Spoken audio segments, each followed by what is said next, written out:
Olha aqui de volta. Ave Maria.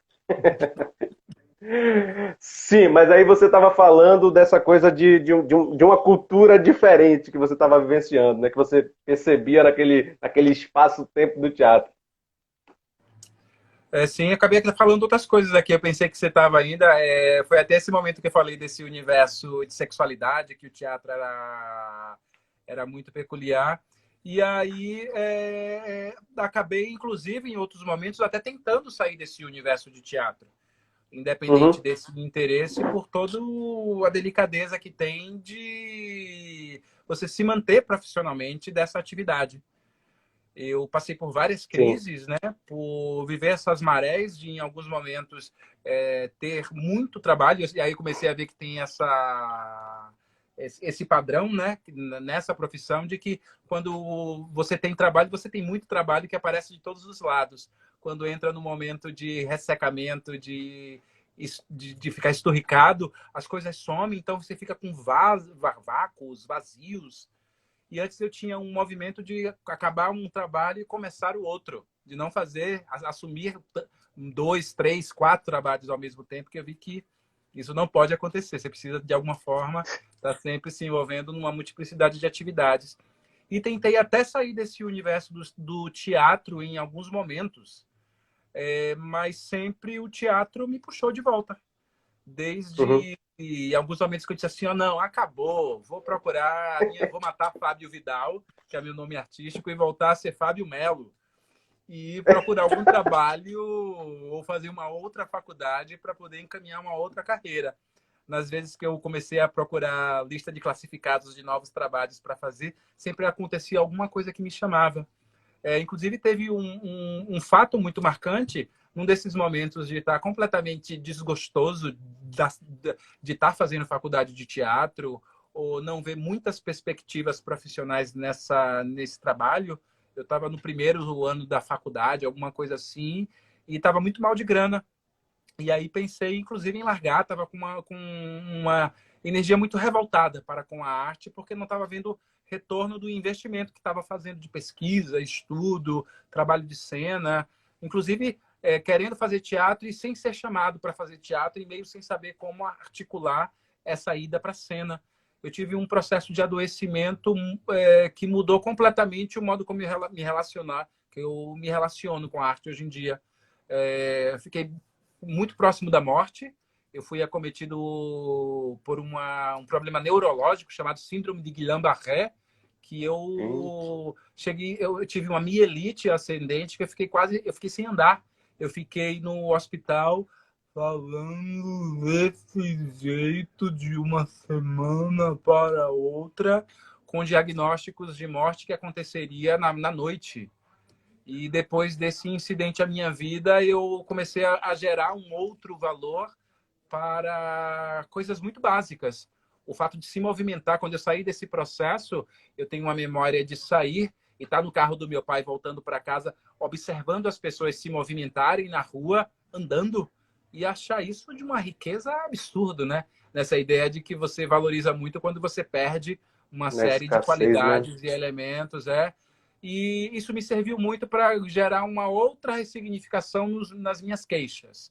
Todas as vezes que eu me vejo em momentos de reclamação, que eu chamo hoje em dia de reclamações burguesas, né?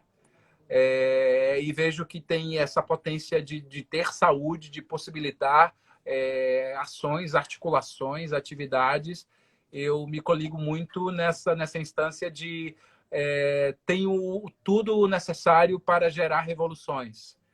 E essa experiência, de alguma forma, me nutriu para gerar um processo de autonomia que, num determinado momento, eu comecei a gerar nessa atividade cênica, que Uhum. nos primeiros anos de carreira eu acabei ficando muito num processo de espera. Eu esperava o telefone tocar, eu esperava ser convidado para me incluir nos processos de outras pessoas. Até que teve um determinado momento que eu disse assim: não, eu preciso gerar uma proposição de trabalhos, de atividades. Foi quando eu comecei a gerar, junto com o Mirão Vargens, esse processo de encaminhamento do Seu Bonfim, como primeiro experimento autônomo, né, de autoprodução na cena, e que, para além de ser uma autoprodução, também é como eu acabo gerando na cena uma articulação de um pensamento estético, ético, conceitual, argumentativo, de ficar à frente do trabalho, de não esperar ser convidado para poder realizar, e que vem muito num princípio de, mesmo não sabendo como as coisas são resolvidas, de aprender a realizar a realização de projetos, a encaminhar articulações com coletivos. Todos os trabalhos que eu faço, eu não faço sozinho. Desde sempre eu tenho uma equipe de trabalho que se encarrega dessas instâncias de produção, cenário, figurino, maquiagem, trilha sonora. Eu não sabia como é que era convidar pessoas para poder realizar esses trabalhos e fui aprender a fazer isso numa própria prática. E muito Uhum, pautado muito nesse processo de erro-acerto, de me sim. desculpar muito pelos erros, tentar evitá-los em próxima experiência, mas viver um processo que é muito de aprender a fazer fazendo. E nesse sentido, Fabinho, como é que, dentro dessa perspectiva que tu estava abordando aí, como é que é essa coisa do. Porque, por exemplo, falando do Seu Bonfim, que é um trabalho que já está aí 20 anos, fazendo 20 anos esse ano, É como isso. é que você matura, voltando um pouquinho no tempo, né, nesse teu lugar de como é que você entende e compreende o fazer, como é que você percebeu esse lugar de fomento mesmo da tua arte, de distribuição disso, né? Como é que. Porque também é um caminho muito longo no tempo e no espaço, né? O Seu Bonfim é um exemplo sim, de capilaridade, né? Gigantesco. Eu tive um exemplo que foi muito interessante, que foi de Nelly Frank, que ela veio da Alemanha primeiro para Fortaleza, depois veio aqui para Salvador. E eu ficava impressionado com ele, como é que ela fazia. Ela tinha um objetivo, ela tinha um trabalho, ou tinha uma proposta a ser encaminhada e encaminhava. Eu fui ator do espetáculo Divinas Palavras, do primeiro que ela desenvolveu aqui em Salvador, e não sabia muito de como é que ela fazia, mas me impressionava muito com essa atitude que ela tinha. Participando já de Divinas Palavras, eu comecei a transitar por festivais e comecei a ver que o mundo era para aquém de Salvador e que existiam muitas possibilidades de trânsito, de espetáculos. E fiquei já ciente da importância de você ter repertórios de trabalho. Algo que sempre me deixou muito irritado foi investir em trabalhos de ensaios, experimentações, de cenas que duravam um mês, uma temporada. Com Divinas Palavras, eu vivi um processo de ficar 3 anos em cartaz com um espetáculo e ver que o espetáculo ele gerava um processo de maturação depois de um ano de trabalho, depois de um tempo que a estreia acontecia. E comecei muito a objetivar, gerar trabalhos que fossem de repertório. Um primeiro trabalho que eu vivi, que foi a minha primeira produção, foi a minha peça de formatura, que foi Acrobatas. Mas mesmo com Acrobatas, eu não consegui manter o espetáculo de repertório, porque eu não conseguia, enquanto produtor, gerar um fluxo de trabalho que justificasse Débora Moreira, que dividia a cena comigo, ficar o tempo inteiro. Então, por 2 momentos vivendo Acrobatas, eu vivi um momento de conseguir apresentações, viagem para ser realizada, que a gente não fez, porque Débora não tinha agenda, não tinha disponibilidade para viajar aqueles momentos. E me sentia muito burro, Saulo, de estar investindo esse tempo todo, correndo atrás de gerar as atividades, quando conseguia de não realizar. Aí, nesse momento, eu disse assim, eu preciso ter um repertório e uma autonomia eu comigo mesmo. Eu já tinha começado o processo de desenvolvimento de Seu Bonfim. Seu Bonfim estreou em 2000, mas eu começo a realizar ele em 97, como Heran, como uma atividade de faculdade. Eu retomei o Seu Bonfim enquanto projeto. Ele viveu momentos de intensidade criativa, de experimentação. Depois, ele não era o foco, porque eu fui fazer Acrobatas. E depois dessa experiência Acrobatas, eu chamei de novo Meran para viver esse experimento e gerar esse processo de repertório. E desde então eu tinha muito claro, eu queria fazer um espetáculo para ter um espetáculo de repertório e com esse espetáculo de repertório poder gerar circulação desse trabalho. E dei muita sorte também, porque Seu Bonfim deu muito certo desde a estreia. A gente estreou ele Uhum. no projeto Júlio em Salvador. que aconteceu em julho, foi no dia 28 de julho do ano de 2000. E a partir da estreia dele, eu comecei a ser convidado para fazer espetáculos. Tive pessoas que se interessaram em produzir o espetáculo a partir de então. Teve Socorro de Maria, que me ligou: Fabinho, o espetáculo é muito bom, quero ficar com você para poder encaminhar. E a partir disso, a gente começou a viver esse processo de inscrever em festivais. Eu viver, a partir disso, processos de trânsitos intensos de apresentação de Seu Bonfim. Durante 2 anos eu fiquei nessa atividade de apresentação. Quando surgiu, eu acho que o acaso também e a vida, ela acaba fechando ou abrindo portas para a gente. Se eu acho que se eu não tivesse uma recepção tão intensa de Seu Bonfim naquele momento, eu não sei se eu teria seguido esse modus operandi de trabalho. Quando eu estava com 2 anos de Seu Bonfim, surgiu o projeto Solos do Brasil, com a Denise Stoklos. Eu soube desse projeto porque, por ler no jornal à tarde, uma notícia de Denise Stoklos seleciona atores para projeto em São Paulo. E me inscrevi. Fui para São Paulo fazer o teste e fui aprovado para realizar esse trabalho. Me mudei para São Paulo durante 1 ano, vivi um processo de revolução nos modos como eu pensava teatro, arte, vida, como técnicas novas me foram apresentadas. Vivi um cotidiano e um coletivo com outros 15 artistas do Brasil inteiro. Eu, durante 1 ano lá em São Paulo, eu era pago para poder me dedicar a esse projeto, vivendo processos criativos, trabalhos de treinamento, onde a gente teve cada um a orientação da Denise Stoklos no encaminhamento do processo, e acabei gerando o início do que veio ser depois o eterno Retorno Herê. No Solos do Brasil eu apresentei 30 minutos, acho que um pouco menos, porque a gente apresentava vários solos no mesmo dia e tinha um tempo reduzido de atividade. E lá veio a gênese do trabalho que depois eu vim, quando eu retornei para Salvador, a desenvolver uma extensão maior do trabalho ou efetivar a cena. E assim, quando eu voltei lá do Solos do Brasil, eu tive muitas portas abertas aqui em Salvador. O Teatro 18 foi muito importante nesse período. Fui abraçado pelo Teatro 18 para poder desenvolver temporada de novo, fazer a estreia do Herê no Teatro 18, realizar outras atividades com o Seu Bonfim, que já estava no repertório. E aí comecei, na verdade, a ter 2 filhos, né? Que era Seu Bonfim e Herê, onde eu articulava.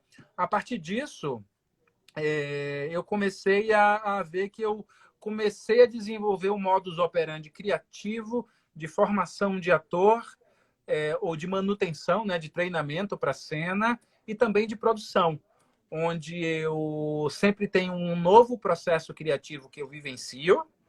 Esse novo processo criativo, ele é foco de trabalho, primeiro, para gerar a cena em si, a tessitura dramatúrgica, ou o processo de cena. Quando esse espetáculo está pronto, tem um processo que eu gero circulação ou foco nesse trabalho, e logo em seguida eu acabo revisitando, colocando esse espetáculo no repertório e revisitando o espetáculo. Aí eu já fiz vários projetos que foi solos 2x1, onde eu circulava com Seu Bonfim e Herê. Depois eu fiz um projeto chamado Soloteropolitanos, que era Bonfim, Herê e Sebastião circulando juntos. E agora também nesse mesmo formato a gente acaba gerando, por exemplo, solos em todos os solos. A partir disso, a partir do Herê, eu fiz o mestrado na faculdade de teatro, onde de alguma forma eu sistematizei, né, esse modus operandi criativo de produção e de preparação de ator. Aí ficou muito mais... A faculdade me deu tempo e espaço também para ponderar sobre técnicas e procedimentos de cena. E a partir disso eu vivo esse cotidiano de a cada 3 anos. Era isso, né? Porque Joelma, que foi o último espetáculo solo que eu gerei, já tem 7 anos que eu desenvolvi. A partir disso, eu não tive tempo, inclusive, para poder voltar a fazer um novo espetáculo, porque eu tive uma demanda muito grande de Joelma, de circuito, de apresentação, E toda vez que eu pensava em parar meu tempo para fazer esse novo solo, esse novo espetáculo, eu era capturado para outras atividades que acabavam surgindo. Aí eu Uhum. tô nesse movimento agora, né? Depois de 7 anos eu acho que o Monólogo das Sombras ele não vai ser estreado esse ano, por tudo que a gente vive. Ele virá no ano que vem, mas ano que vem acho que eu saio desse ciclo de 8 anos sem estrear um espetáculo novo. Se bem que no ano passado a gente viveu o experimento do Velocidades, que foi um revisitar um espetáculo solo que eu Sim. gerei, gerando um compartilhamento da cena dessa matriz criativa. Foi o Caetanear, né? Foi o Caetaniá que aconteceu. Ah, E parabéns, Caetano, né? isso, parabéns. Eu vim de Leão para poder homenagear Ah, Caetano Veloso. Leãozinho! Massa. Então me diz uma coisa, tu começa com o Seu Bonfim, me corrija se eu estiver errado, Fábio. Tem o Seu Bonfim, o Herê, o Sebastião, Não, o Velocidades ele Velocidades. se encontra em... Velocidade máxima, que é a resultante desse processo de mestrado. Ah, E ok. aí, Uhum. para o mestrado, eu estudei os trabalhos que eu já tinha feito anteriormente, que foi Bonfim e Herê, e propus realizar um novo espetáculo, já sabendo que eu sempre trabalho com uma influência criativa. E a influência criativa que eu iria pesquisar no mestrado seria Caetano Veloso. Então, eu acabo Sim. gerando esse processo criativo com velocidade máxima, que é o título do meu solo, com essa matriz Caetano Veloso. Então tem o Herê, ele surge. Você parte do Herê para fazer o mestrado como um embasamento desse material técnico de ator, e aí, a partir do desenvolvimento do mestrado, você gera Velocidades, né? Eu pego pressupostos de trabalho, onde eu Uhum. analiso elementos e procedimentos que eu utilizei no Bonfim e no Herê.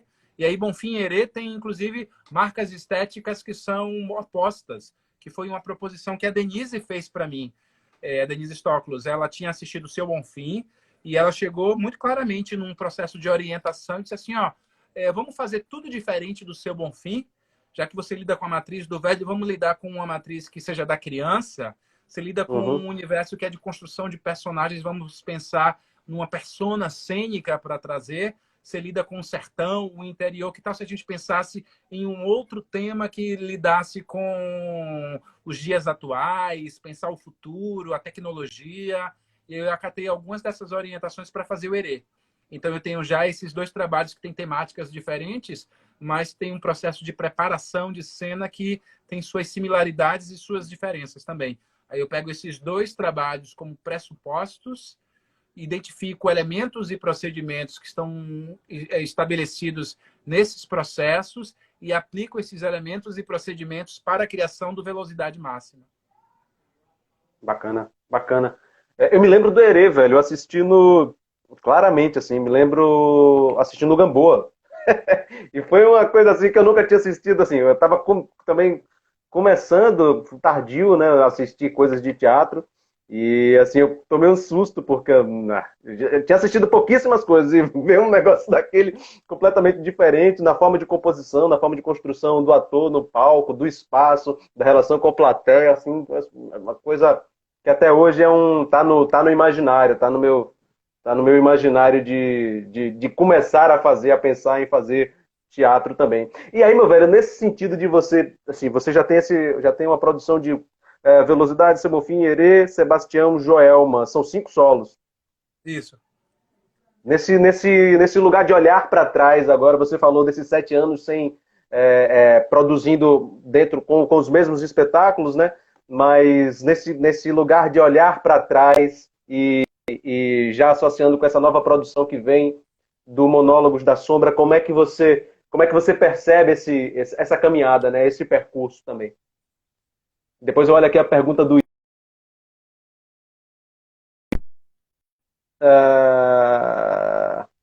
é, sim. Tá de novo Depois eu pego aqui. essa pergunta do Irco aí.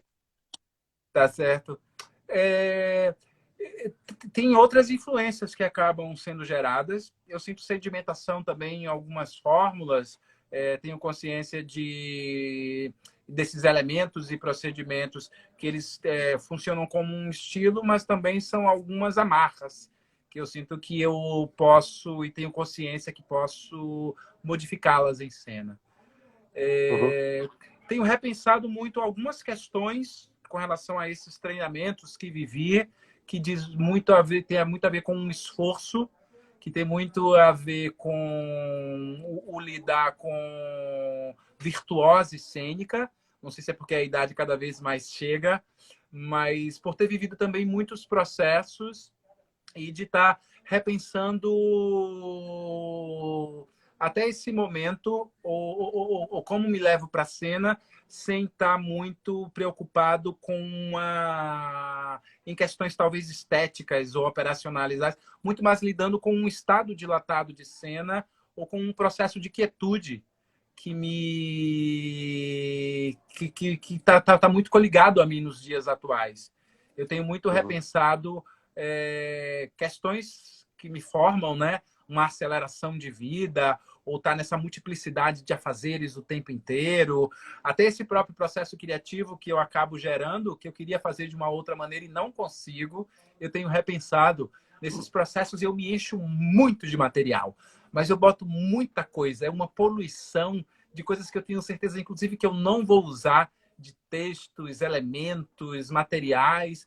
Eu lido muito com excessos para, com esse processo criativo, gerar cada vez mais edição e limpeza nesse momento de cena. Eu fiquei pensando muito nesse trabalho e é um interesse, apesar de já ter começado a fazer isso dessa forma que eu opero, de poder fazer isso talvez de uma forma mais tranquila, de poder talvez sentar a bunda na cadeira e fazer um storyboard ou um desenvolvimento de roteiro do que seria esse primeiro, segundo, terceiro momento e talvez não ir para a cena para poder gerar essas respostas. Porque, inclusive, eu já comecei a fazer algumas atividades para essa nova cena. E uma dessas atividades, por exemplo, foi entrevista com pessoas que estiveram envolvidas comigo nesse processo de adoecimento. Meu pai, minha mãe, minhas irmãs, meus cunhados, meus amigos da época, e fazer pesquisas. E já na fala dessas pessoas eu já consigo identificar que tem textos, elementos que podem ser resgatados para a cena. Eu tenho um interesse muito grande, não sei se eu vou conseguir, de viver uma experiência que é mais de ponderar sobre as situações ou os elementos para poder levá-las às cenas. Muito mais do que chegar para a cena e gerar processo de desgaste, de estabelecer períodos muito grandes de improviso para a cena. Então, eu tenho repensado esse modus operandi, tenho revisto ele, talvez que a vida e a forma como eu realizo o teatro pode ser mais fácil. Talvez eu possa facilitar a vida para mim mesmo. Eu acho que às vezes eu complico as coisas onde não precisa haver complicação delas terem. E que pode ter um processo de mais delicadeza. Essa instância da uhum, delicadeza que, inclusive, eu até tento resgatar isso já com o Joelma, né? Lidando muito com essas instâncias do feminismo, do feminino e de como o feminino também está estabelecido nessa qualidade de suavidade. Eu estava querendo resgatar muito essa delicadeza na cena. Eu acho que eu sou uhum. muito pautado por uma energia mais yang ou por movimentos esgarçados em cena, que são muito ligados também com escatologia, com esse duplo da vida.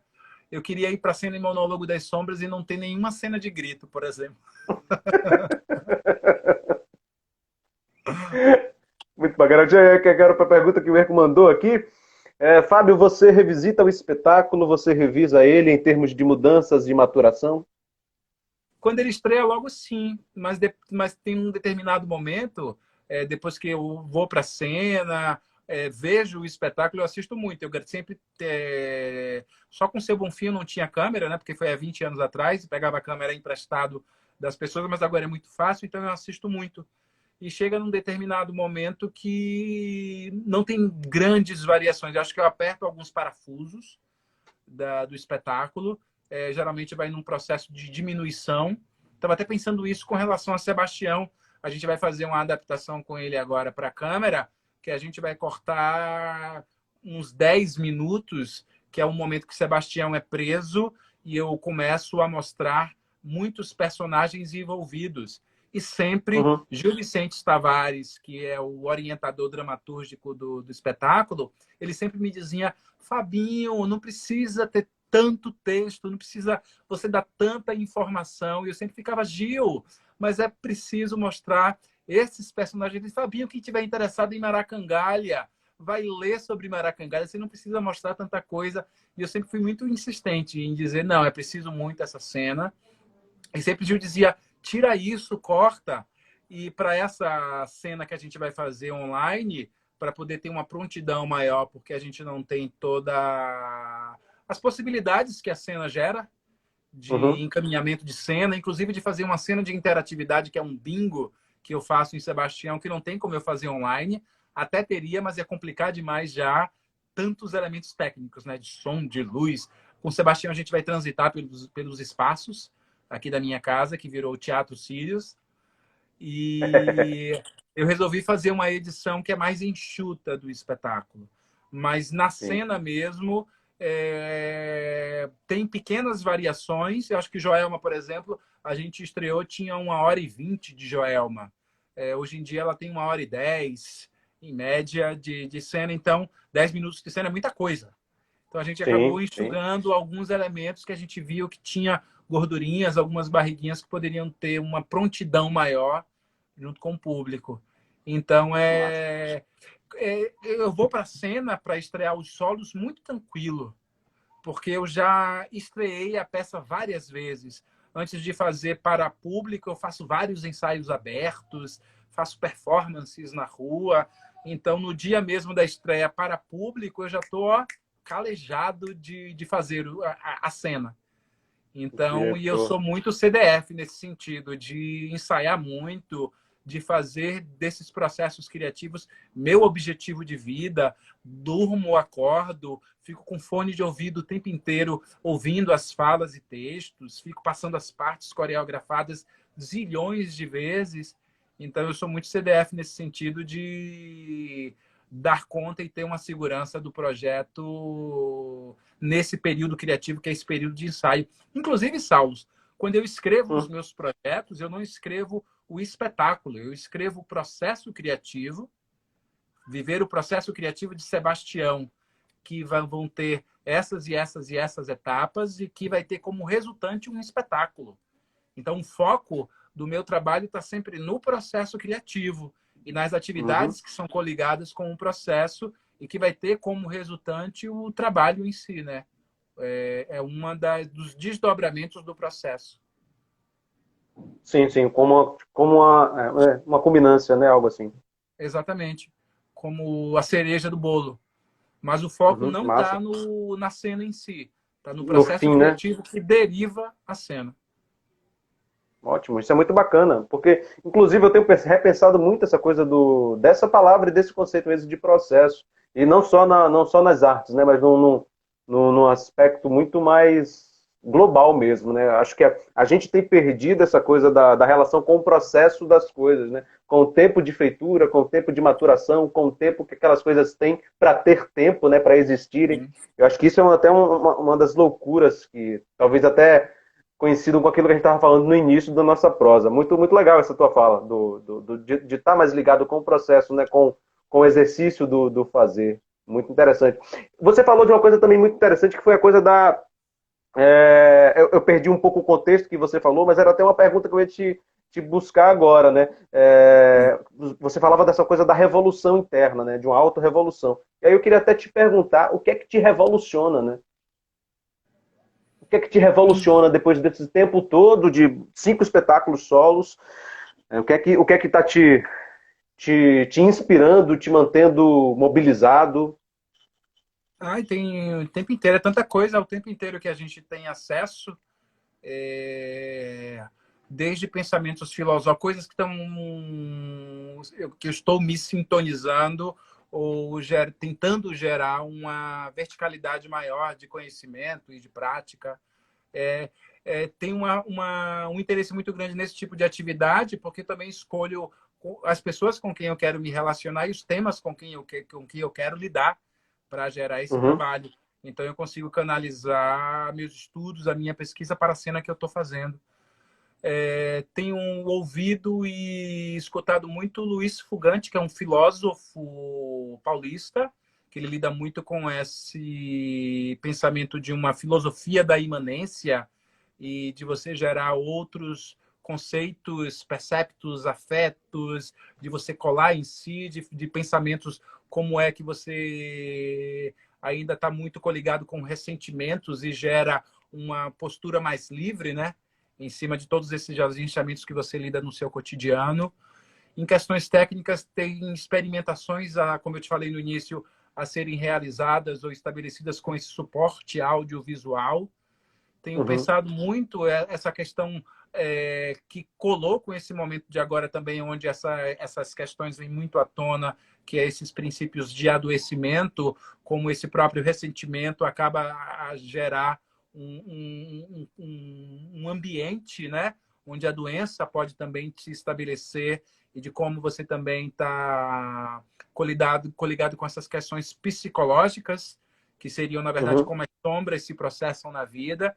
Então, esse universo da psique humana me interessa muito. Tem uma série de questões que eu preciso, inclusive, gerar pauta, inclusive em espetáculos, para gerar um aprofundamento maior, que dizem respeito, inclusive, a uma submissão maior da minha identidade racial, negra, no mundo. Eu não me coloco, acho que de uma maneira contundente com essa questão para com o mundo. Tem um discurso que já é muito avançado com isso e acho que eu não tenho uma afinidade ainda com toda a produção de conhecimento e de prática que já se efetiva. Da mesma forma também com essa questão de sexualidade, como eu posso, acho que é uma autocobrança que eu tenho cada vez mais de como eu gero uma militância em cima dessas causas ou desses comportamentos ou dessa realidade que me atravessa. Então, eu acho que eu ainda tenho muitas dívidas a serem pagas nesse sentido de postura, discurso, encaminhamento político. Eu acho que pode gerar outros modos que a gente precisa revolucionar o nosso cotidiano e a nossa prática, eu acho, cotidiana, como a gente fala, com quem a gente fala, com esse embasamento teórico e gerando essa afinação, né, com esses reformadores desses discursos, né, que tem a ver com esse pertencimento racial, esse pertencimento também com relação a essas identidades de gênero, podem nos favorecer. Eu falo isso ao mesmo tempo que eu preciso afinar esses pensamentos de identidade com esse pensamento filosófico que eu falei do Luiz Fugante, que ele quebra com esse regime identitário, que ele fala muito mais que a gente precisa gerar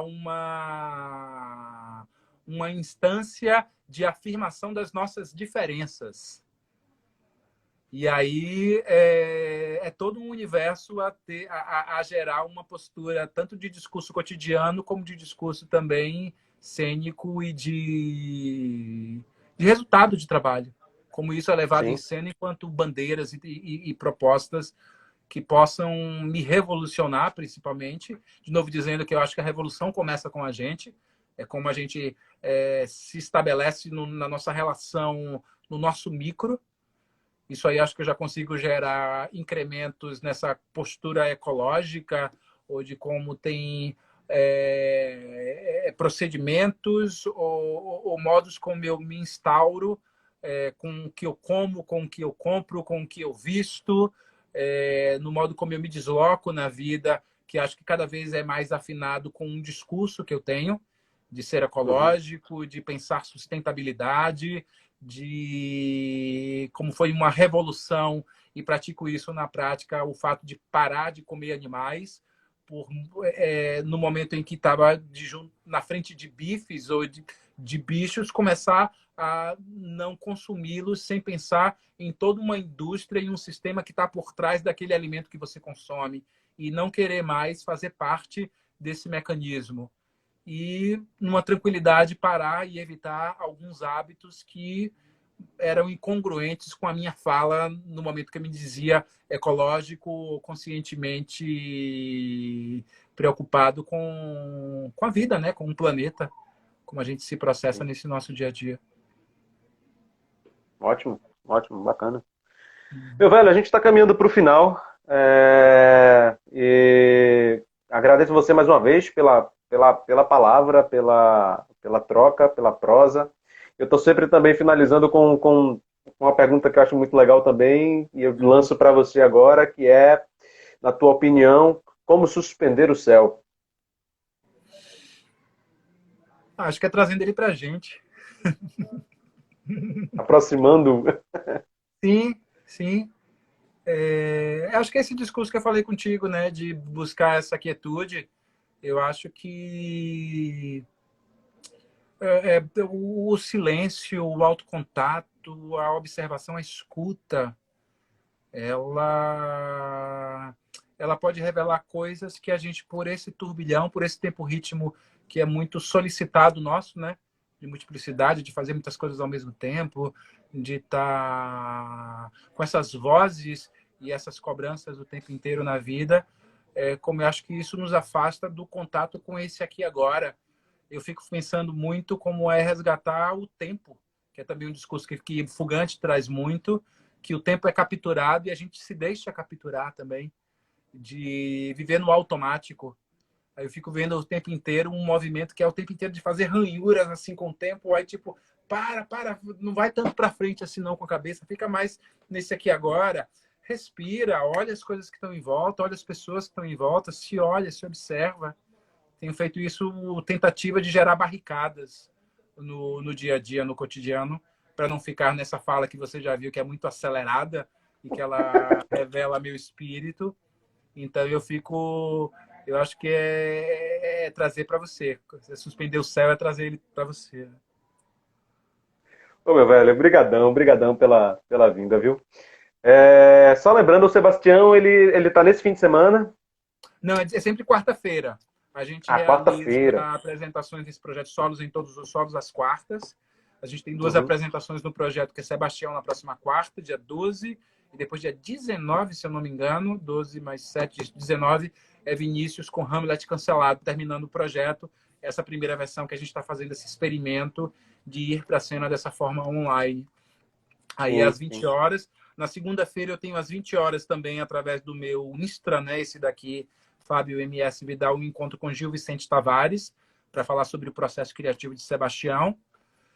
E a gente realiza essa apresentação que é através do Simpla, que a gente está gerando, na verdade, essa comercialização dos ingressos. A gente está com uma contribuição consciente, temos ingressos que podem ser realizados de 10 a 250 reais. Você Sim. escolhe como você contribui para o projeto.